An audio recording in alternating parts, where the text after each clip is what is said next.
Yuk Berham, sudah waktunya kita saat teduh BDKA. Halo teman-teman, kita berjumpa lagi dalam kesempatan bersama menggumulkan firman Tuhan. Apakah teman-teman bosan? Kalau terhadap firman Tuhan, tidak ada manusia yang bisa mengenal siapa Allah, siapa dirinya secara mutlak. Jadi tentunya Berham dan teman-teman tidak mungkin merasa bosan. Apalagi renungan hari ini menjelaskan tentang Yusuf sebagai saksi Allah di Mesir. Tentunya bukan hal yang mudah. Shalom anak-anak semua, mari kita berdoa ya. Bapa dalam surga, kami bersyukur dan berterima kasih Tuhan telah menolong kami untuk boleh ada sampai hari ini. Tuhan, ajarkanlah kami untuk terus-menerus belajar mengerti akan rencana Tuhan dalam hidup kami. Supaya hidup kami boleh berguna untuk kerajaan Tuhan yang ada di muka bumi. Dalam nama Tuhan Yesus kami berdoa. Amin. Setelah lewat 2 tahun, juru minuman itu kembali bekerja di istana Firaun. Firaun mendapatkan mimpi. Mimpinya seperti apa? Yang pertama, Firaun melihat dari sungai Nil keluar 7 lembu yang gemuk dan bagus badannya. Tapi dari sungai Nil yang sama juga keluar 7 ekor lembu yang kurus dan buruk rupanya. Dan yang kurus ini memakan lembu-lembu yang gemuk. Membuat Firaun terbangun tengah malam dan berpikir. Tetapi Firaun ngantuk, tidur lagi. Ternyata mimpi lagi. Dia melihat ada gandum dengan 7 bulir yang berisi. Terus keluar juga 7 bulir gandum yang kurus. 7 bulir gandum yang kurus ini memakan 7 bulir gandum yang gemuk-gemuk atau yang berisi itu. Maka segera waktu Firaun bangun pagi dengan gelisahnya mengumpulkan seluruh ahli-ahli tafsir mimpi. Juga orang yang pandai di dalam berilmu untuk mengkaitkan antara arti mimpi dengan kehidupan. Semua dikumpulkan. Ketika Firaun sudah mengutarakan seluruh cerita mimpinya, tidak ada satu orang pun yang berhasil mengartikan mimpi tersebut. Walaupun mereka sudah mencoba membuka seluruh buku-buku arti tentang mimpi. Tetapi juru minuman itu mendatangi Firaun dan berkata, di dalam penjara sana ada laki-laki atau seorang pria Ibrani yang menjadi wakil kepala penjara. Itu bisa mengartikan mimpi. Wah, mendengar itu Firaun dengan segera memerintahkan untuk dibawa pria yang dari Ibrani bernama Yusuf itu untuk menghadap kepada dirinya. Maka Yusuf mempertanyakan kepada Firaun, ada apa tuanku Firaun? Dia bilang, aku ini punya mimpi tetapi tidak ada satu orang pun dari ahli-ahliku ini yang berhasil mengartikan mimpi itu. Firaun menjawab seperti itu. Tetapi Yusuf memberikan perkataan, Allahku akan memberi kesejahteraan kepada tuanku Firaun. Allahku akan memberitahukan apa yang akan dilakukan oleh Allahku kepada tuanku Firaun. Maka berceritalah Firaun tentang semua isi mimpinya dan Yusuf segera mengartikan mimpi itu. Bahwa 7 tahun di Mesir akan mengalami kelimpahan yang luar biasa. Tapi 7 tahun setelahnya itu Mesir akan mengalami masa kelaparan yang sangat dahsyat. Yusuf juga mengusulkan, tuanku Firaun, sewaktu masa-masa kelimpahan itu dan juga masa yang akan mengalami kelaparan itu, diperlukan seorang pemimpin yang bisa mengatur semuanya supaya Mesir tidak mengalami bahaya itu.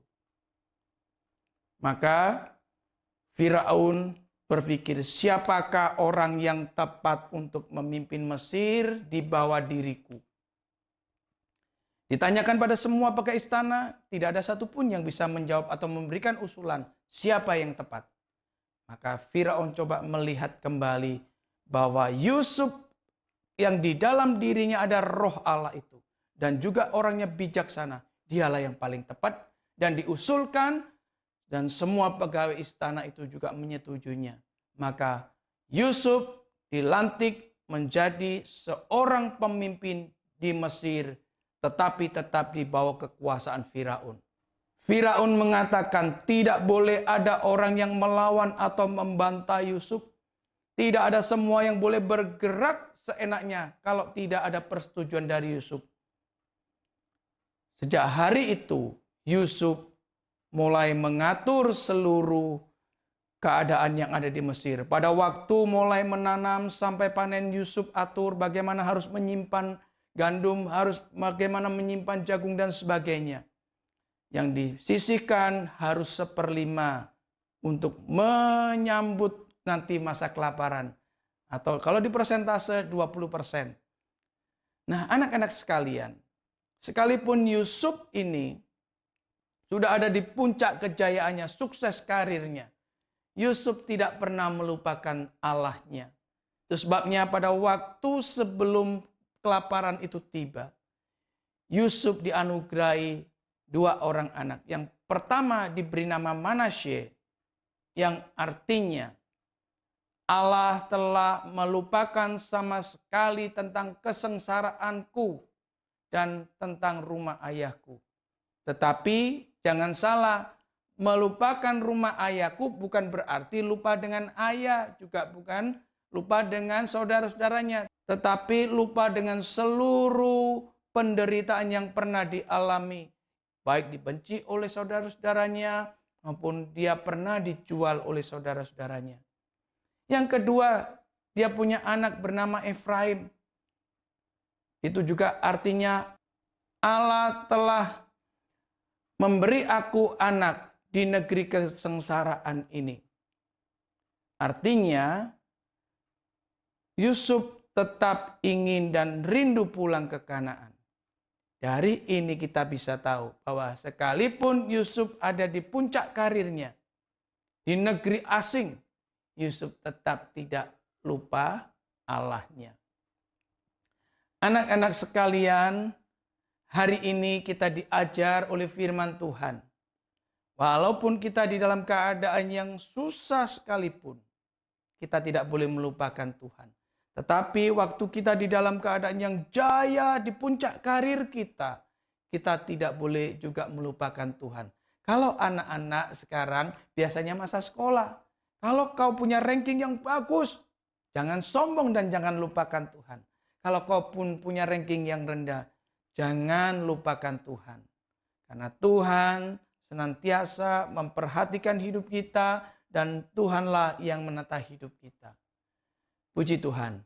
Mari kita sama-sama tundukkan kepala dan kita berdoa.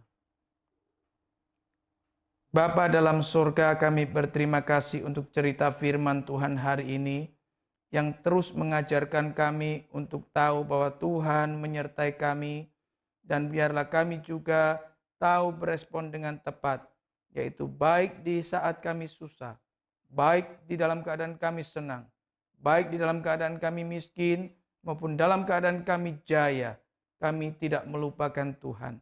Tetapi kami terus setia kepada Tuhan dan mengharapkan hidup hanya dari belas kasihan Tuhan saja. Dalam nama Tuhan Yesus kami berdoa. Amin. Satu kebenaran lagi yang Berham dapatkan hari ini dan ingin dibagikan buat teman-teman semuanya. Bahwa kisah Yusuf bukan berhenti sampai dirinya sendiri. Karena Yusuf sebagai saksi Allah di Mesir dijadikan sebagai lambang Kristus yang ditinggikan dan dimuliakan setelah tertindas untuk beberapa waktu lamanya.